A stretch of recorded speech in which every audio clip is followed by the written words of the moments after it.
ఇబ్బంది పడతా ఉంటే ప్రతి పేద కుటుంబానికి గూడు లేని కుటుంబానికి 5 లక్షల రూపాయల లెక్క 4,50,000 ఇళ్లని పేదవాళ్ళకి ఇల్లు ఇచ్చి ఈరోజు 22,500 కోట్ల రూపాయలతో పేదలకు ఇల్లు కట్టించే కార్యక్రమాన్ని చేపట్టి ముందుకు పోతాం.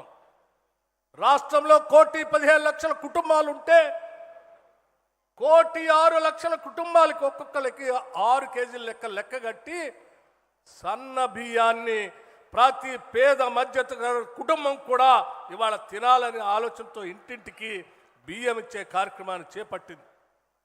అదేవిధంగా ప్రతి పేద మధ్యతరగతి కుటుంబానికి 200 యూనిట్లు ఉచిత కరెంట్ ఇచ్చే విధంగా 53 లక్షల కుటుంబాలకి ఈరోజు ఉచితంగా కరెంట్ ఇచ్చే కార్యక్రమాన్ని చేస్తూ ఉన్నాం. మహిళలందరూ ఉచితంగా బస్సులో తిరిగే కార్యక్రమం కానీ ఇలా చెప్పుకుంటూ పోతే అనేక అభివృద్ధి కార్యక్రమాలని ఈరోజు మానవీయ కోణంతో ప్రజల అవసరాలు తీర్చే కార్యక్రమాలని కాంగ్రెస్ ప్రభుత్వం చేసుకుంటూ ముందుకు పోతా ఉంది.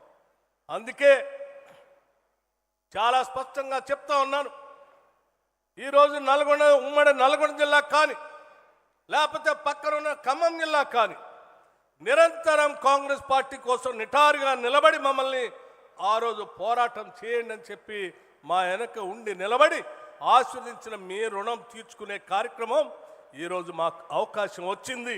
ఈ అవకాశం సందర్భంగా తప్పనిసరిగా ప్రజలని మానవీయ కోణంతో ఆలోచన చేసి ఎటువంటి భయం లేకుండా స్వేచ్ఛగా స్వాతంత్రంగా మానవీయ అవసరాలను తీర్చేటువంటి కార్యక్రమాలు చేపట్టే ప్రభుత్వంగా ఈరోజు ముందుకు వచ్చాం.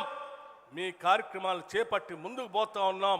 గతంలో ఏ రకంగా అయితే ఆశీర్వదించి మా వెన్నంటి నిలబడి ఉన్నారో భవిష్యత్తులో కూడా అదే రకంగా ఉండాలని చెప్పి మీ అందరినీ నేను మనస్ఫూర్తిగా కోరుకుంటూ, సమయం తక్కువగా ఉన్నది కాబట్టి ఇంకా చాలా విషయాలు చెప్పే ఉన్నాయి, సమయం తక్కువగా ఉన్నది కాబట్టి నేను ముగిస్తూ మీ అందరికి ఒకటే విజ్ఞప్తి చేస్తూ ఉన్నాం.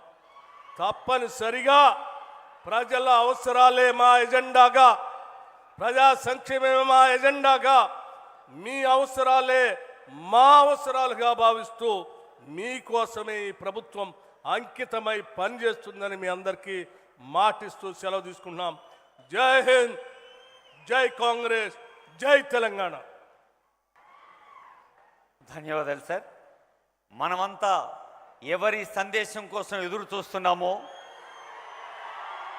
రక్షిత తాగునీటితో పట్టణ ప్రజలకు, సాగునీరుతో రైతులకు, రహదారి మార్గాల పూదండతో నల్లగొండకు కొత్త ఉత్సాహాన్ని ఇచ్చిన ఆనరబుల్ సీఎం గారి సందేశం.